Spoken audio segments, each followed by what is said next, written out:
Amen. All right, roll call. Chairman Davis, I'm here. Vice Chairman Todd. Here. Commissioner Lewis. Here. All right, we have a quorum. Okay, adoption of the agenda. Mr. Chairman, adopt the agenda as printed. It's been moved and properly seconded. All in favor? All opposed? All right, the agenda is adopted. All right, now we are down to our swearing in ceremony of our newly appointed board members. And if they would come to the podium, we will start with Attorney D.G. Pantazis. Attorney Taylor. Yep.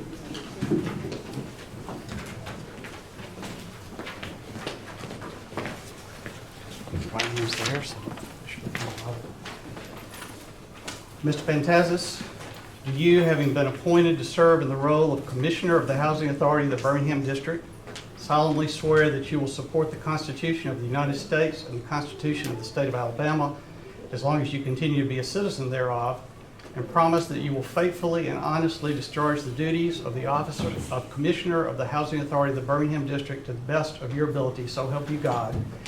If you do so swear, please say, "I do." I do. Thank you. Congratulations. Thank you. All right.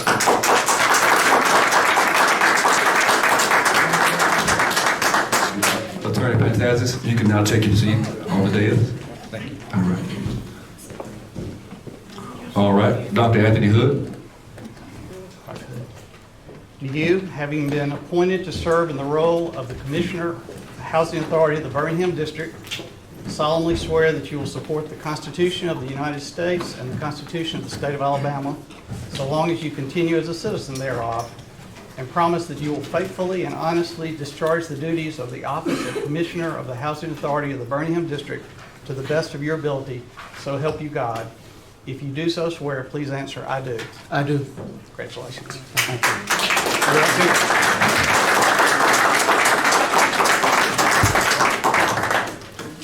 Dr. Hood, you can take your seat on the dais.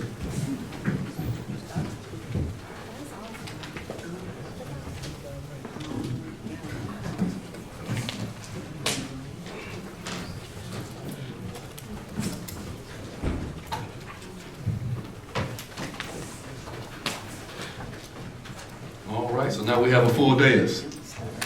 All right.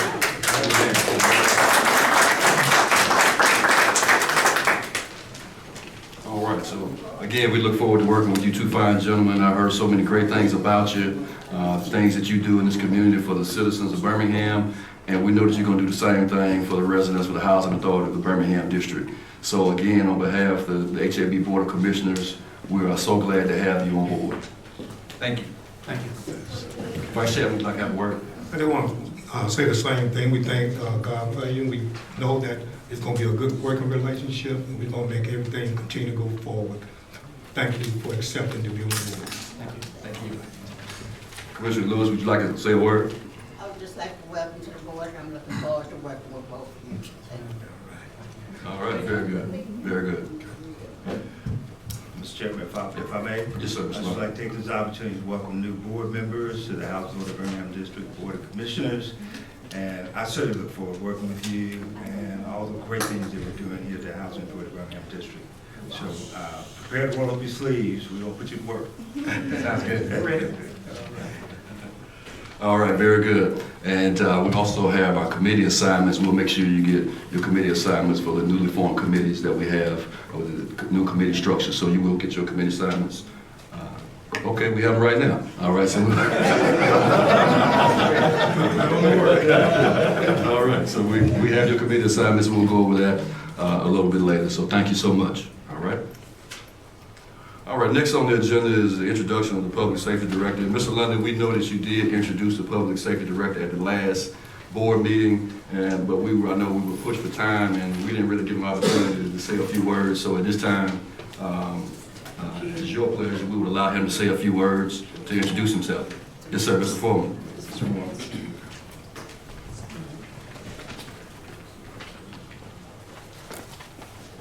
Good afternoon, Mr. Lundy and board members. Good afternoon. Just want to say how grateful I am to be in this position as Director of Public Safety. I look forward to working with all our residents and all of our communities, with our local law enforcement as well. I can start over if you want me to. Good afternoon, Mr. Lundy and board members. I just wanted to say how grateful I am to be in this position as Director of Public Safety, to have this opportunity to work with all of our communities and to work closely with our law enforcement as well. I bring, as Mr. Lundy had recently said, over 28 years of law enforcement experience on the federal, state level as well. And I look forward to bringing all that experience here to do a great job for the Housing Department in Birmingham District. I've also been working closely with the Birmingham Police Department, and they're going to be coming aboard on the 23rd this month with the CSP program, Community Safety Partnership. And so I look forward to working with them and doing a great job as well. All right. Mr. Chairman, Mr. Vice Chairman, to Commissioners, Mr. Foreman is a modest person, and I want to take this moment just to share with you a little bit about his background. So Mr. Foreman comes to us from the great city of Detroit, Michigan, and he has, as he mentioned, he's been in law enforcement for over 28 years. He's a retired deputy U.S. Marshal in the Department of Justice. He's a federal criminal investigator. He also served as a police officer in Detroit. And he also is a veteran. And as he served in the U.S. Army, he served in the capacity of communications specialist. And so we are very proud to have him as part of our team. In terms of his educational background, he has a BA, Family Life Education and Counseling. He has an associate degree of applied science in law enforcement administration. And he's got a list of certifications and credentials that are as long as my arm, but I am so excited to have him as part of this team. As you know, Commissioners, that we had a little bit of gap in the position of Director of Public Safety, but we wanted to make sure we got the right person, and we know we have the right person today. So welcome, Mr. Foreman. And you've already rolled up your sleeves because you've been working. Yes, sir, I since have. you've gotten here. And your honeymoon period is over. Okay. 6 weeks in, yes. Any other questions for me, board? Vice Chairman. No, I don't have any questions. We're just excited to have a person of your caliber to come at a time that we really need a person like you because of so many tragic deaths that have happened in our housing complex. I don't expect you to do miracles, but I do expect to be as close to them as possible. Yes, sir. So we thank God for you. Thank you. All right, thank you, Mr. Ford. We appreciate you. And again, I echo the Vice Chairman's sentiments. We're glad to have you. We're looking forward to doing great things. And Mr. Taylor, I hope I'm not out of order here, but I would be remiss if I didn't ask you. I know this has been a tough few days for you, sir, with everything that's been going on with the abduction of Cupcake. And I know you've been on the front lines of working on that. And that's definitely heavy on my heart, as I know it is all of ours. So if you could share anything that you think the public or the residents of the Housing Authority of Birmingham District or this board may want to know about what's going on with the abduction of young Camille. Yes, sir. As it was mentioned, I have been working this case from day one. When I say working the case, I mean assisting the Birmingham Police Department as they investigate the case in any manner or form they may need me to be or to do or to work in as far as passing information to them. Since this is an ongoing investigation, I can't share any particulars But whatever the Birmingham Police Department might need, we're there for them. And we have been, myself, I can say, I have been praying and hoping for the return of this young child, as we call it, Cupcake, and that she's returned soon and without harm. And we won't rest until she is returned. That's right. Working, giving all our resources, any tips that might come in. I will say this, any tips that might come in, the Birmingham Police Department would like those tips, and because they're still working it, and they're not leaving any stone unturned. And so if someone doesn't want to talk to the Birmingham Police Department, they can talk to me, and I will pass that information on. But we are continuing to work closely with the police as they continue their investigation. And I believe from what I've experienced, everybody has been working closely and forthcoming with any needs of the investigation. All right, thank you, sir. Thank you very much. Thank you. All right. Any other questions, concerns, comments? What's the best way to get a hold of you, to reach you? The best way to get a hold of me is my cell phone number. I guess I can give that out here unless you want me to give it to you later. Well, keep in mind, we're live now, so we... Maybe I'll give it to you later. But just call the housing department, downtown central office. If you call downtown central office, they will forward a phone call to me. Perfect. Yes, sir. All right. And Mr. Commissioner, we'll get you some real good contact number information. Perfect. Yes. Okay. Thank you so much, Mr. Thank you. Ford. Thank you, Ken. All right. Thank you.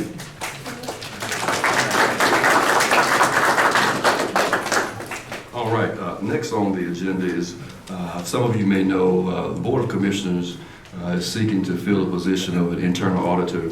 And that person will be in charge of working closely with our staff and the Board of Commissioners to make sure that we are in compliance with all of our policies and procedures, and also working very closely with our external auditor for our annual audits. Vice Chairman Todd and I were charged with leading the search for an internal auditor.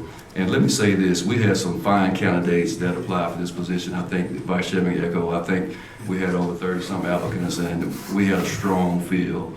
So I just wanted to say that, and I also want to thank Mrs. Jefferson Mitchell. You here, Ms. Jefferson Mitchell? Thank you so much for what you did through this process. You were very professional and diligent throughout the entire process, so thank you to your entire staff for working closely with the Vice Chairman and myself to come to this point. So we are at the point now where the Vice Chairman and I have dwindled the names down to one. And we feel like this person is poised and ready to hit the ground running. This person has over 20 years experience in the OIG's office with Health and Human Services and Social Security. We feel like that this person possesses what it takes to move this agency forward with all the great things that we're doing. So with that being said, I'm going to offer the name up for nomination for our internal auditor to Cosette Todd. And that name is offered up for nomination.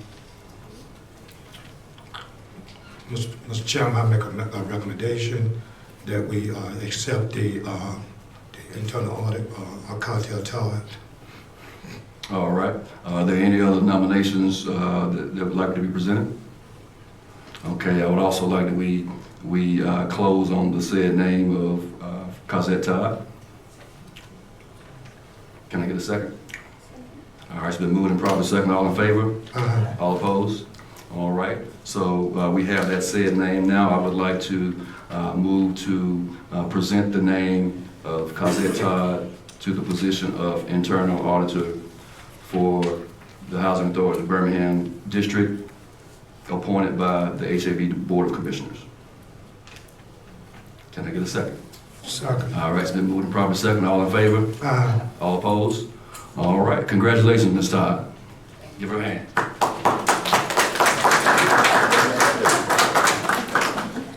Ms. We're going to allow you to come forward briefly. I know. Yeah, so while she's coming, as I just said, Ms. Todd has over 20 years of experience in the OIG's office, working within Health and Human Services and Social Security. And I think she also worked at the U.S. Army of Audit Agency. And I might add, she was a senior auditor for the OIG's office as well. And just to kind of give you a little background as far as her education, she has a bachelor's degree in accounting from Alabama A&M University. She also holds a Master of Business Administration from Alabama A&M University. And one thing that stuck out to me when I was going through her information is that she has been, see if I can pull it up here. Now I can't find it. Okay, she's been named the Office of Inspector General's Excellent Award for 2006, 2011, and 2016. So I thought that really stood out to me while we were reviewing those applications, that she received that Excellence Award through the OIG's office for those number of years. Also, Mrs. Todd is a certified government auditor professional. She's been certified through the certified government auditor professional process. And so without further ado, I would just like to present to you our new internal auditor, Mrs. Kazet Todd. Thank you. I appreciate the opportunity to work at the Housing Authority, and I look forward to working with everyone. Thank you. All right, thank you. All right. I would also be remiss if I didn't acknowledge the Mayor Wolfen. I don't know if you're still here. He did, okay, all right. So I just want to acknowledge Mayor Wolfen. I did allow him to, if he wanted to say some words, but he said he did not, so I just wanted to make sure I acknowledge that. All right, so now we're down to the presentation of GPS services. They'll be giving us a presentation. Are you here? Okay, all right, come on down.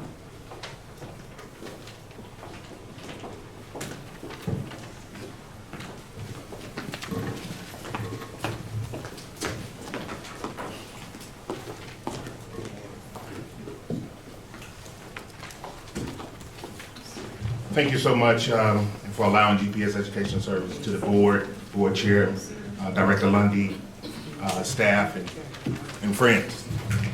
We greatly appreciate it, and for you allowing us the opportunity to come up real briefly. We can't see. Oh, you can't? Oh, we can't? Can we maybe adjust it a little bit so You can see it.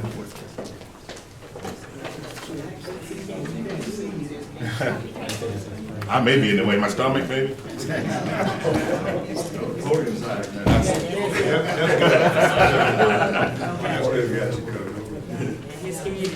And his head, my head. Yeah, it would be in the way. My head and my stomach. Yeah. So I know you guys are on a tight schedule, so we wanted to put something together in the board. I think we prepared a quick overview of GPS Educational Services. GPS Educational Services has about 30 years combined in the education field, and educating today's ever-changing and 21st century learner in our schools. However, our service expands beyond schoolhouse. We go community, church, parks, anywhere, shelter, that would allow us to unfold our program and actually connect it to today's students and parents across this great city of Birmingham. GPS Educational Services built a foundation based upon parent engagement and getting parents to understand how to connect to a child's day-to-day activity in school to drive student achievement.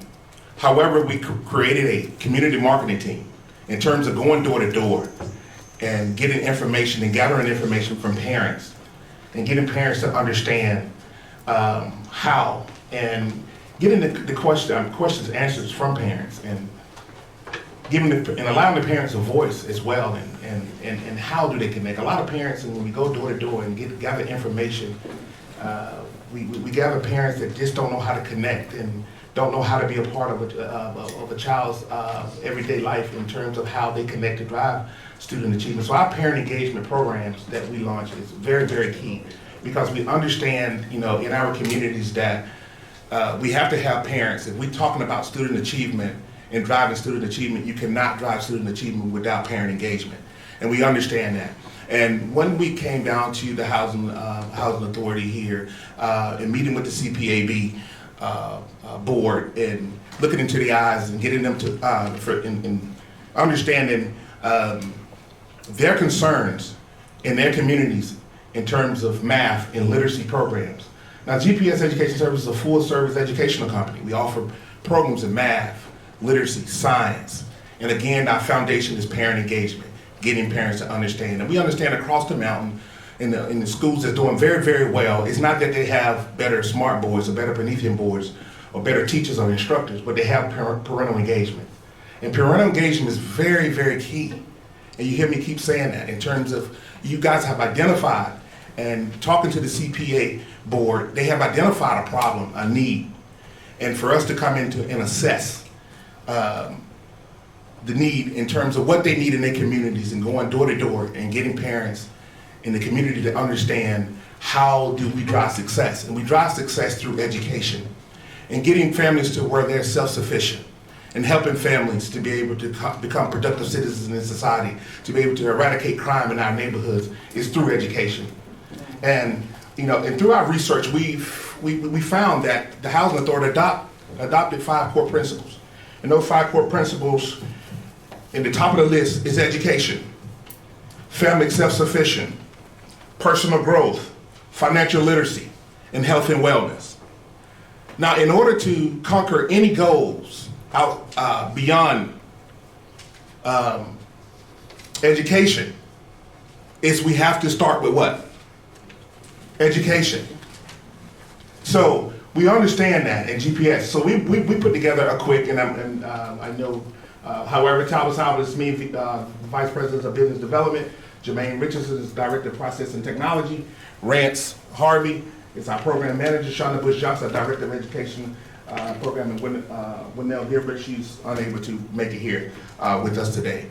But we just want to let you know that GPS Educational Services and our services, we just want to thank you for allowing us the opportunity to come up here and share with you again how we can connect to a true partnership to drive student achievement and family achievement in your neighborhood. And real quickly, I'm going to turn it over to our Director of Education. There are just some pictures and some things that we've done, some door-to-door pictures. Right here, real quickly, if you can stop right here. GPS Educational Services created the first cycling team in an inner city school at Hayes.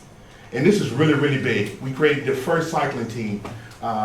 So please just give those kids a round of applause. I know they're not here today, but that was really, really big in terms of that. You can keep going today. However, GPS Education Services put up little free libraries where kids are able to come in the parks and get books out and read them. And we was able to connect to our community partners and able to gather books through the Magic City Classic. We had trucks where we filled the truck up with books to be able to replenish those little libraries and getting reading materials to kids and families in those neighborhoods. So we're greatly and proud to be a part of that initiative as well. Birmingham City Schools working to get more parents involved. So when we took on this part in terms of parent engagement in the foundation of GPS Educational Services, we knew that the parent engagement was down across the district in Birmingham City. They was averaging 2 and 3 parents. Now with GPS Educational Services, we got 270, 280 parents coming to parent engagement sessions that's excited about connecting to a child's day-to-day activity and to drive student achievement. So we're really, really excited about that. So there's just some more pictures of us engaging the community there at Richard Arrington Junior Middle School in Birmingham. Keep going, Jermaine. And that's a community. This is the Hudson Collegeville community. We go door to door, and that's our team. We going door to door and getting parents excited, getting information to parents, pulling them together and getting them on board for one common goal, and that's to drive student achievement. And again, that's us engaging with parents, going door to door, so we just don't talk about it. We on the grounds. We are grassroots. We love to go on the ground and make a change and make a difference. And I believe together through a true partnership that we can help make a difference. And working with the CPA board and understanding their vision and what they wanting for their communities, I think that we'll be able to connect with them and help drive a difference. And I just want to thank the CPA board, and I greatly appreciate you guys. And I greatly appreciate Ms. Brantley for allowing, she's actually found GPS Educational Services and saw a great need for us and introduced us to CPA board. And Ms. Davis, I looked into your eyes and I saw the concerns in terms of what you would love for your communities and things of that nature. So thank you so much for all the. So our community partners, all of our kids that's a part of our reading challenge in Birmingham gets to go to Top Golf. So we partnered with Top Golf on this initiative. It was a really, really big initiative there. So kids that's in our program, that finish our program, that's doing well character-wise, and families, they'll be able to go to Top Golf for free on GPS, on the behalf of GPS and Top Golf. So we greatly appreciate our partners, Top Golf, and being able to work that relationship. And Rance, thank you so much for getting that done for us. We greatly appreciate that. So our student transition program, our Saturday Success Academy, and letting you know that we can go beyond this schoolhouse. We can go into the community. We can go into community centers. Wherever there's children, and we can operate, and we can open a book. You know, we can go live. We can go computer-based program, hands-on programs in terms of connecting to our students. We're willing to do whatever it takes to help make a difference in the lives of families. Professional development, our after-school tutoring, reading and math intervention, and our parental engagement is what we really, really stand on, because we understand that's really, really big. However, just going in and having the opportunity to go in and assess, because assessment is key. When you identify the problem, then we got to identify the assessment in terms of how do we go in to be able to make a difference. And that's really, really key, assessing the amount of work that needs to be done in these communities. And real quick, I'll turn it over to our Director of Education, let her say a few words, because we want to be mindful of the tight schedule that you guys have. Really. Very good. We got about 3 or 4 more minutes. 3 or 4 minutes. Yeah. Okay. Good morning. Good morning. Good morning. Okay. I just want to say, Tabitha pretty much touched on everything that I wanted to say, but what I wanted to reiterate is that we are very passionate about educating our children.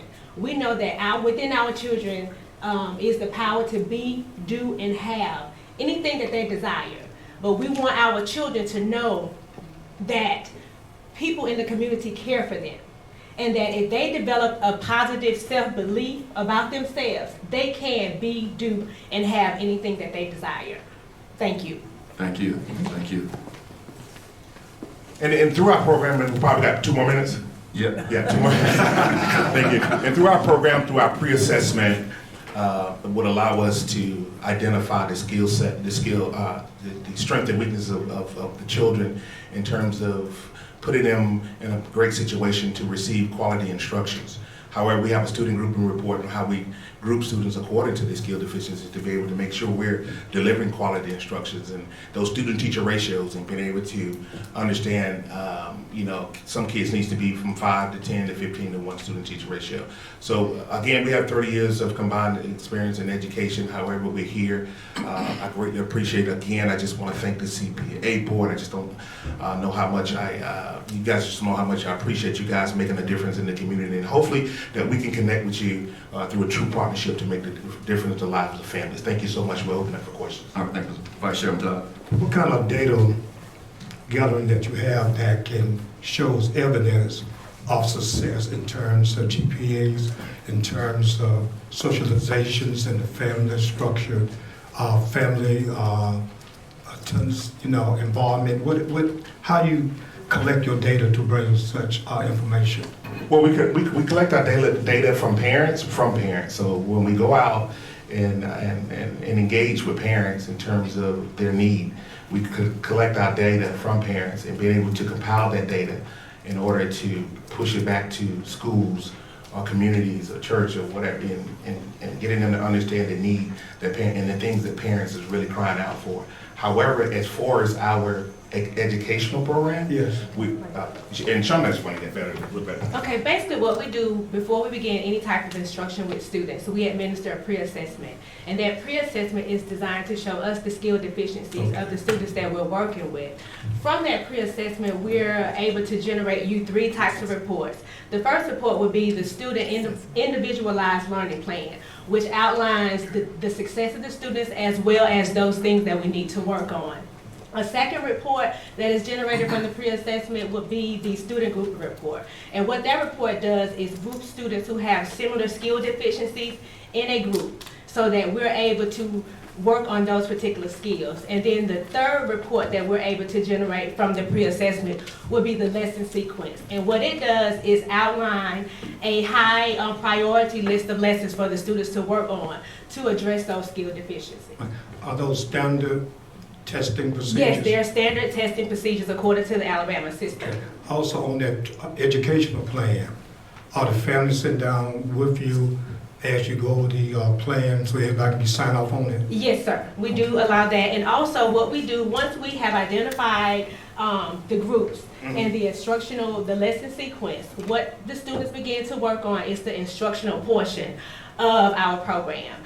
And after each skill is taught, we have what we call a formative assessment. And that formative assessment allows us to gauge the progress of the students throughout our program to determine whether or not they're performing the way they should on a particular skill. And if further instruction is needed, what we do is go in and provide additional supplemental services to address those deficiencies. Because what we want to do is make sure that our kids move up. We want to make sure that those skill deficiencies are addressed. Okay. Okay. Are we good? Okay. And I just wanted to add to Reverend Todd's question. With respect to your assessment, you do the pre-assessment, Yes, sir. program assessment, and then One at the end. and at the end. Yes, sir. And so, do you have data to substantiate their progress through the program and We do. compare that with? We do, how and that's they're what we do, performing? because once they start, we give you the pre-assessment results. You too get the pre-assessment results, as well as the formative assessments. That's their progress report. And then at the end, we do a post-assessment to see the gain. And you will be able to see the individual students that we've serviced, the gain in which they've made throughout the program. Are there any reports that compare your outcomes with how well this kid is doing in public school or private school? I guess if we were able to partner with the school to be able to obtain that information, we could. But that'll be something that we will probably have to work out with the school system in order to retrieve that information to be able to show that they're gained. And then again, that's going to come a lot from the parent engagement portion of it, because once we engage the parents will kind of give us more information, because now we are allowed to go to the school with the parent and get the parent engaged in terms of giving us the information we need. However, if they don't know how to ask for information, and a lot of these parents just don't know how to ask and don't know how to follow up with their child academic day. So that's why we go and create parent engagement sessions and getting parents Empowering them. Right, yeah. I know one assessment that can be done is through the end of the 8-week, I guess they'll call it report card, so to speak. Right. That should be shared some information at that time whether or not there has been improvement based on your first assessment. And to whether the board was doing it, then whether you get it from school or not, Right. you should be able to get that information. I guess my last question would be, in terms of trying to reach a goal, how many students and families are you trying to engage at one time for a success? How many are we trying to engage? Yes. As many as we possibly can. Are you equipped to do as many as you can? As many as we can. We have engaged in anywhere from 270 to 80 parents through breakout sessions and getting them to Are understand. you able to track all of that information? Yes, yes. And you have a staff to do that? Yes, we have a staff to do that, correct, Okay. sir. All right. Yes, sir. All right, very good. Any other questions or comments? All right, well, what I would like to do is, and thank you so much, Mr. Howard. I'm gonna allow President Davis, because I know, and I want to add this, I did receive a letter of support from each resident president concerning this matters, concerning GPS education and doing the assessment. So I do want to make sure that is noted, that the team, GPS, has been meeting with the leadership of the CPAB on numerous occasions. So if I could get general consent from this dais, from the board, I'm going to allow President Davis to speak briefly concerning this matter. Go ahead. Thank you. All right. I want to all for coming. And it means so much to me, because you know, my heart goes out to my kids. That's what my love today is, with the children in our community. And education is so important, because I have babies coming to me telling me they can't read. And that hurt my heart, to know that they can't read. And not only they can't, sometimes the parents can't. So they're not getting the help what they need. And so we can step up and put this in our community, then we can become a part of it also, and help them learn how to read and move forward, even with math and other things. So to have you all come in the community at the time that we need it is so important, and I want to thank you for sharing everything that you shared with us today. Thank you so much. And that we are so proud of you. All right, thank you so much. Thank you, Mr. Howell. Thank you for your team for coming, and very good, very good. Thank you. Thank you so much. Thank you. Yeah, so what I'd like to do at this point, I would like to refer this matter back to the Community Engagement Committee, and I would like to further this discussion on how we can collaborate with someone to provide educational services for our residents. And, I know we don't have an unlimited budget. I get that. We have funds that we have to spread out across this agency. However, we can find funds for everything we want to find funds for. And Reverend, you know this well, how I feel about sports and athletics. Yeah. That's dear to my heart as far as sports and athletics. And so if we can put money aside for sports and athletics, then I believe we can put some money aside for our kids to be able to move forward in their educational process. And we're talking about being self-sufficient. I can't think of a better way to become self-sufficient than moving forward with your education, especially at an early age. So very good. All right, moving on. All right, assisted housing and Section 8, Mr. London. Yes, Chairman, Vice Chairman, Commissioners. We have my Vice President of Assisted Housing / Section 8, Ms. Kanji Drake, to present to you 3 items for consideration. Ms. Drake. Good afternoon. Good afternoon. First, I'd like to say thank you for allowing me to present action items at today's board meeting. Doing so will permit continuous workflow within my department. Today, I have 3 items for board approval. The first is the request for the update our voucher payment standards for the Birmingham Metro Statistical Area. HUD made all of their FMRs effective October the 1st, 2019, and PHAs are to analyze their current payment standards and to determine if an update is needed in order to be in compliance no later than 90 days following their effective date. Our last payment standard effective date was January 1st, 2019, in which we were at that time at 105% of the posted HUD rates. After reviewing the increases to this year's FMRs from HUD, it is my recommendation to have our payment standards at 100% of the posted HUD FMRs. As you can see, if you look on the voucher payment standards, the first one, you will see that the rates did increase. And I did place net differences on the letter outside column. These increases will allow my families the opportunity to find more affordable rental options and to be able to compete with non-subsidized renters. So let me know if you have any questions.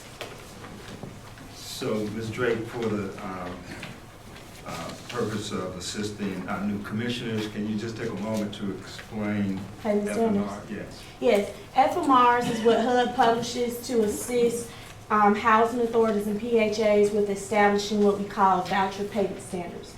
The voucher payment standards is basically the subsidy that our families receive. Within those subsidy amounts, it includes not only the rental portions, but if based on the family's income, it could also include utility allowance amounts also. And can you take go ahead. So for example, let's go to a 1-bedroom. The current FMRs for a 1-bedroom that HUD posted to be effective 10/1/2019 is $861. 2019, January 1st, 2019, we went to 105%. So we were at $801.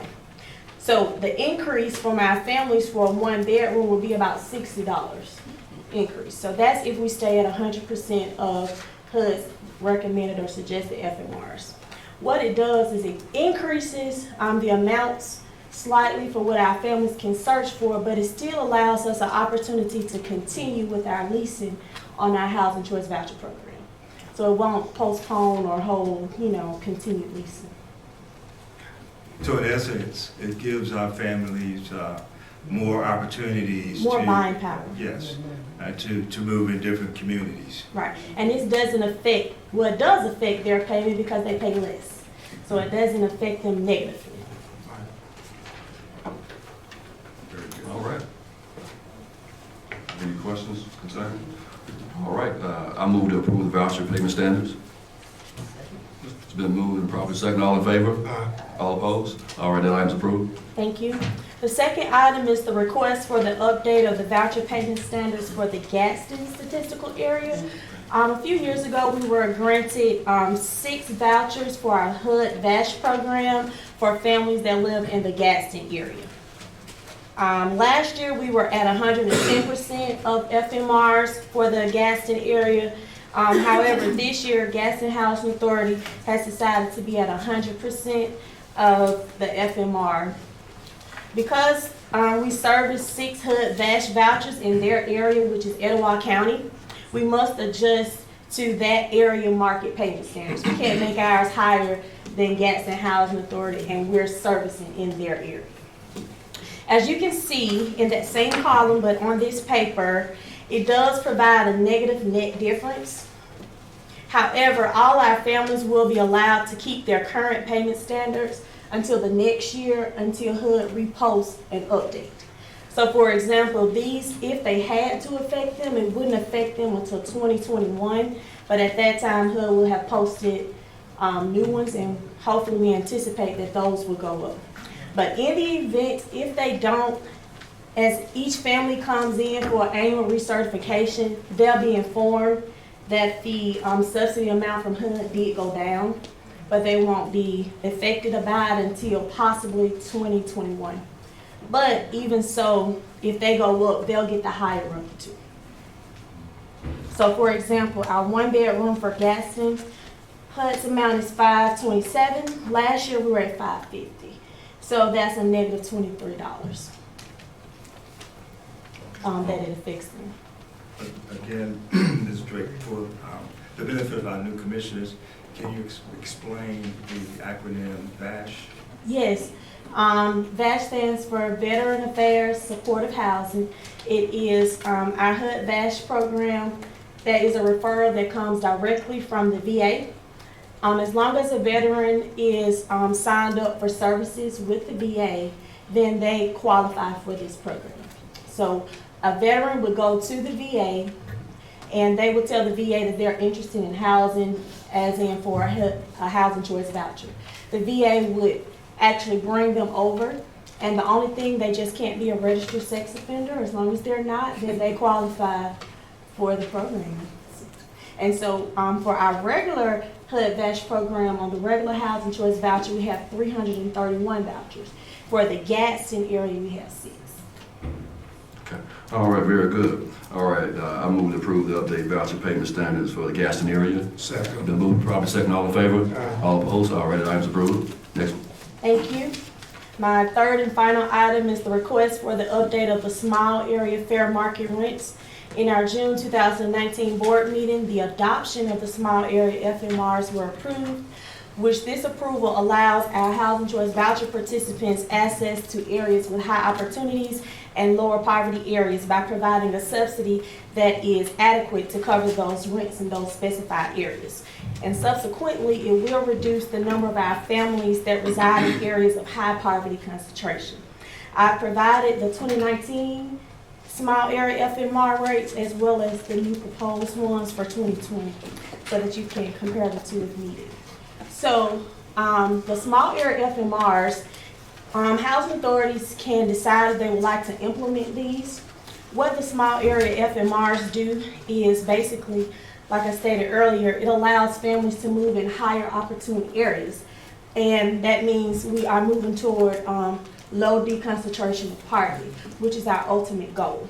So on the chart, if you flip over, I think about 4 pages, 4 or 5, you'll see a chart and you'll see zip codes. So in the small area FMRs, there are certain zip codes that you can adopt. And these that were adopted in June 2019, these are the areas where we have no families living or very few families living. And these are also areas that have less than 20% of poverty rate. So based on that, my recommendation is to stay at 100% of the 2020 small area FMRs published by HUD. As you can see, the numbers are higher than our regular payment standards. That's because these areas cost more to live in. And we believe, and well, it's been a known fact that if our families can live in these areas, they have a better environment, better opportunity at better jobs, and better opportunity at better school systems for their kids. All right, thank you. All right, I'll move to approve the revision of the administrative plan for the small area FMR. Second. All right, so we move to proper second, all in favor? All opposed? All right, that item's approved. Thank you. Thank you. All right. Yes, Vice Chair. Mr. Wright. Ms. Jack. Right, this is not in pertaining to what we just discussed, but still have to do Section 8. How are we faring by getting other housing people In those to? areas. So I can do it at our next board meeting, but I was going to actually evaluate it at 6 months. And so 6 months, I think, would be January or February with those numbers to see where we started at. And then from a 6-month time frame, how many we've had housed from that. So will that work? That'll work. Okay. All right, thank you so much. All right. All right, real estate development, Mr. London. Yes, Chairman, Vice Chairman, Commissioners, we have one item for your consideration. I have our Vice President of Real Estate Development and Capital Improvements. Next presentation, Mr. Corey Stone. Good afternoon, Commissioners. Good afternoon. Also want to take this time again to welcome our newly appointed Commissioners. Look forward to working with you all. Before you today is a request for approval to authorize the closing and funding of the villas at Titusville. And to give you contextual background of what this is about, formerly Loveman Village is being redeveloped in 2 phases. And so the first phase of 100 units is near completion. And so now our developer partner, Hollyhan, is ready to move forward with closing of financing for the final phase of 64 units. And so the phase 2 of the villas at Titusville will consist of 64 units and 1 community building. This board action request will allow HABD, President and CEO, or his designee to execute documents needed for the closing and funding of the development. And so the documents to be executed by HABD for closing are listed in your board action item, which you can see under description and justification. And these documents mainly consist of HUD-approved FHA financing documents and documents associated with the project-based voucher assistance, which is from the Section 8 platform, the assistance that will serve the development. Also, the funding sources for this closing is listed underneath the economic impact and funding sources in your board action item. And I'll just high level go over them with you, which the funding sources for phase 2 of the villas will consist of a tax credit contribution of $6.7 million, a construction and equity bridge loan from BBVA of approximately $4.1 million, a HUD 221D4 permanent mortgage of $5.8 million, a loan from HABD of $4.7 million, which will consist of non-federal funds, a grant from the Community Foundation, and deferred developer fees. And lastly, $500,000 in capital magnet funds and $500,000 from the Magic City Housing Corporation. And so these funding sources have been previously approved by the Board of Commissioners. I just wanted to provide that as an overview of the capital stack for the project. And so as I stated earlier, approval of this action item will allow our present CEO and his designee to basically sign these documents to move forward with the closing. And the closing is expected to begin, if we get approval, in November. So are there any questions or comments? To say this closing, you mean that the first phase will be completed at that time, or what are you sharing? So the first phase will be completed towards the end of this year. This will allow us to begin construction on the final phase, Okay. phase 2. Mr. Lewis, like you got a question? No. Okay, all right, very good. All right, any comments or questions concerning this item? All right, hearing none, I move to authorize the closing the funding for the Village of Titusville, Phase 2. All right, it's been moved and properly second. All in favor? All opposed? All right, that item's approved. Thank you, All right, Commissioners. thank you, Mr. Stallworth. All right, so now if it's the pleasure of this board, we need to go into executive session to discuss a personnel matter. Mr. Taylor, is that? Executive session is appropriate for that purpose. Thank you, sir. All right, if I can entertain a motion to go into executive session to discuss a personnel matter. Mr. Chairman, I make a motion that we go into executive session to discuss personnel matters. Okay, second, just moving properly second, all in favor? All opposed? All right, we're about to go into the executive session to discuss a personnel matter. We will be in executive session for approximately 15 to 20 minutes, and we will reconvene at the call of the chair.